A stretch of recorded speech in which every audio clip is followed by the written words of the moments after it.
নমস্কার বন্ধুরা, আশাস কুকুকে সবাইকে স্বাগত। বন্ধুরা, আজকে আমি তোমাদের সাথে ভেন্ডির একটা দারুণ রেসিপি শেয়ার করব, যেটা ভাত রুটি সব কিছুর সাথে খেতে খুবই ভালো লাগবে। আর এটা ভেন্ডি রেসিপি যদি এইভাবে বানাও, দেখবে রুটির সাথে কিন্তু বেশি ভালো লাগবে, দুটো রুটি বেশি খেতে ইচ্ছে করবে। আমি তো সপ্তাহে এটা প্রায় 3 দিনই বানাই, খুবই ভালো লাগে খেতে, সবার ভীষণ পছন্দ। তাহলে চলো দেখে নেওয়া যাক কীভাবে আমি আজকে ভেন্ডি রেসিপিটি তোমাদের বানিয়ে দেখাচ্ছি। এখানে বন্ধুরা আমি দেখতে পাচ্ছ 300 গ্রাম ভেন্ডি নিয়েছি, আর ভেন্ডিগুলো আগেই ধুয়ে নিয়েছি ভালো করে, তারপরে শুকনো করে নিয়েছি। এবার ভেন্ডিগুলো 2 পিস করে কেটে নিচ্ছি, সামনে আর পেছনেরটা একটু করে কেটে বাদ দিয়ে তারপরে 2 পিস করে নিচ্ছি। ভেন্ডিগুলো কাটার আগে অবশ্যই কিন্তু ধুয়ে নিতে হবে, নাহলে ভেন্ডির পিচ্ছিল ভাব বেশি থেকে যাবে। কাটার আগে ধুয়ে নিলে পিচ্ছিল ভাবটা কম হয়। এইভাবে দেখো আমি সব ভেন্ডিগুলোই কিন্তু কেটে নিলাম। কেটে নেওয়ার পর একটা প্লেটের ওপর নিয়ে নিয়েছি। এবার একটা বড় সাইজের দেখো আলু নিয়েছি। আলুটা আগেই খোসা ছাড়িয়ে জলে দিয়ে রেখেছিলাম যাতে কালো না হয়ে যায়। আলুটাও একটু পাতলা পাতলা করেই কেটে নিচ্ছি। দেখতে পাচ্ছ কীভাবে কাটছি, একটু পাতলা করেই কাটবো, কেন ভেন্ডি রান্না হতে বেশি সময় লাগে না, তার জন্য আলুগুলো একদম পাতলা করে কেটে নিচ্ছি। এই ভেন্ডি আলুর এই রেসিপিটা বন্ধুরা অসাধারণ লাগে খেতে। তোমরা কিন্তু অবশ্যই একবার বানিয়ে দেখো, আমি কি যেভাবে দেখাচ্ছি ওইভাবে বানাবে, দেখবে মানে সপ্তাহে তোমরাও কিন্তু এরকমই 3 দিনই বানিয়ে খাবে, এতটাই টেস্টি হয়। আলুটাও দেখো ভালো করে পরিষ্কার করে জল পাল্টে একদম ধুয়ে নিয়েছি। এবার রান্নায় চলে আসলাম। রান্না করার জন্য গ্যাস ধরিয়ে একটা কড়াই বসিয়ে দিয়েছি।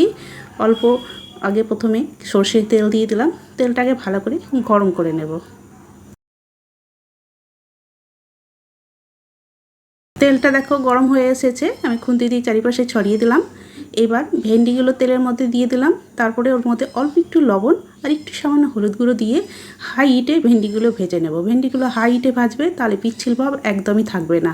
আর একটু লবণ আর হলুদ দিয়ে ভাজলে কড়াই তলাটাও একদম কালো হয়ে যাবে না। ভেন্ডি ভাজতে অনেক সময় কড়াই তলায় লেগে যায়, যদি লবণ আর হলুদ দিয়ে ভাজো তাহলে একদমই কড়াইয়ের তলায় কালো হবে না, ভেন্ডিগুলো খুব সুন্দর ভাজা হবে। হাই হিটে ভেন্ডিগুলো নাড়াচাড়া করে ভেজে নিলাম। আর দেখতে পাচ্ছ কড়াইয়ের তলা একদম কালো হয়নি, পরিষ্কার হয়ে আছে একেবারে। এইভাবেই কিন্তু ভেন্ডিগুলো একটু লবণ হলুদ দিয়ে ভেজে নেবে। তারপরে আরও একটু তেল দিয়ে দিলাম।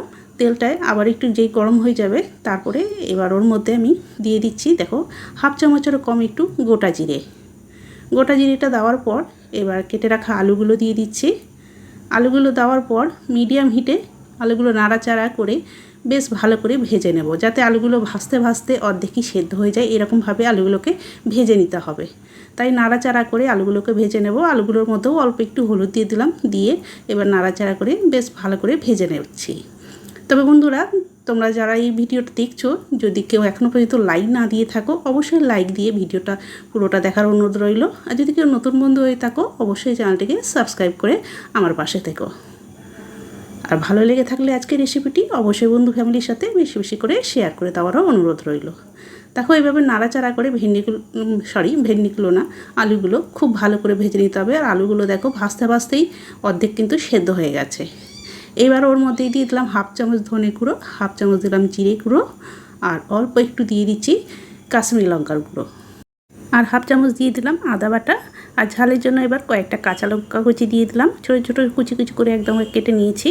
এবার দেওয়ার পর আলুর সাথে মশলাগুলো ভালো করে ভেজে নিচ্ছি। মশলাগুলো দেওয়ার পর এবার গ্যাসের এটা একেবারে আমি লোয়ে করে দিয়েছি। লোয়ে করে দিয়ে মশলাগুলো ভালো করে ভেজে নিচ্ছি। এখানে কোনো জল দেবো না, জল ছাড়াই কিন্তু মশলাগুলো আলুর সাথে বেশ ভালো করে ভেজে নেব। যতক্ষণ পর্যন্ত না মশলার কাঁচা গন্ধ যাচ্ছে, ততক্ষণ পর্যন্ত খুব ভালো করে ভেজে নিতে হবে। আলুর সাথে মশলাগুলো ভালো করে ভাজা হয়ে গেছে, তারপর ভেজে রাখা ভেন্ডিগুলো আলুর মধ্যে দিয়ে দিলাম, দিয়ে আবারও একটু নাড়াচাড়া করে নিলাম। আর এই সময়তেই আমি এখানে স্বাদ মতো লবণ দিয়ে দিলাম। লবণ দিয়ে ভালো করে এবার আর একটু নাড়াচাড়া করে নিচ্ছি। ভেন্ডি ভাজতেও একটু লবণ দিয়েছিলাম, সে বুঝে কিন্তু লবণটা দিতে হবে। দিয়ে এবার ভালো করে দেখো একটু নাড়াচাড়া করে এইভাবে ভেজে নিচ্ছি। আর এটা শুকনো শুকনোই হবে, তার জন্য জল দেব না, অল্প সামান্য 2 চামচ মতো জল দিলাম, যাতে ভেন্ডি আর আলুটা আর একটু ভালো করে সেদ্ধ হয়ে যায়। তার জন্য নাড়াচাড়া করে নিয়ে এবার ঢাকা দিয়ে একদম লো হিটে মিনিট 2 রেখে দেব, তাতেই কিন্তু খুব সুন্দর সেদ্ধ হয়ে যাবে। 2 মিনিট পর ঢাকাটা খুলে নিচ্ছি। আর এইবার কিন্তু দেখতেই পাচ্ছ ভেন্ডি আলুটা মনে হচ্ছে দেখেই সেদ্ধ হয়ে গেছে খুব সুন্দর। আলু একদম গলে গেছে আর ভেন্ডিগুলোও সেদ্ধ হয়ে গেছে। এবার নাড়াচাড়া করে নিচ্ছি। নাড়াচাড়া করে নেওয়ার পর সব শেষে অল্প একটু পাতিলেবু নিয়েছি, দেখো এই লেবুর রসটা এভাবে দিয়ে দিচ্ছি। এই লেবু রসটা দেওয়ার জন্য দারুণ লাগবে খেতে, বেশ একটা সুন্দর টকটক মানে টেস্ট আসবে। তোমরা লেবুর রসের বদলে আমচুর পাউডার থাকলে সেটাও কিন্তু দিতে পারো। এবার ভালো করে লেবুর রসটা মাখিয়ে নিয়ে তারপরে ব্যাস এখানে কিন্তু আমার ভেন্ডি রেসিপিটা একদম রেডি। আর এই রকম শুকনো শুকনো ভেন্ডি রেসিপি খেতে কিন্তু অসাধারণ লাগে। দেখতে পাচ্ছ কত সুন্দরভাবে ভেন্ডি রেসিপিটা তৈরি হয়ে গেল। এইভাবে যদি ভেন্ডি রেসিপিটা বানাও দেখবে রুটির সাথে খেতে কিন্তু বেশি ভালো লাগে, ভাতের সাথেও তো ভালো লাগে, রুটির সাথে খাওয়ার জন্য দারুণ একটা এই ভেন্ডি রেসিপি। দুটো রুটি বেশি খেতে ইচ্ছে করবে। আমি তো সপ্তাহে 3 দিনই বানাই, তোমরা কিন্তু অবশ্যই এইভাবে বানিয়ে দেখো। তাহলে বন্ধুরা আজকের আমার এই ভেন্ডি রেসিপি তোমাদের কেমন লাগলো কমেন্ট করে কিন্তু অবশ্যই জানাবে। ভালো লেগে থাকলে বন্ধু ফ্যামিলির সাথে বেশি বেশি করে শেয়ার করে দেওয়ার অনুরোধ রইল। আর যারা এখনও চ্যানেলটিকে সাবস্ক্রাইব করোনি তারা অবশ্যই চ্যানেলটিকে সাবস্ক্রাইব করে আমার পাশে থাকার অনুরোধ রইল। তাহলে আজকের মতো এখানেই শেষ করছি, আবার একটা নতুন রেসিপি নিয়ে চলে আসবো। সবাই ভালো থেকো, সুস্থ থেকো, সবাইকে অনেক অনেক ধন্যবাদ জানিয়ে আজকে আমি এখানেই শেষ করলাম।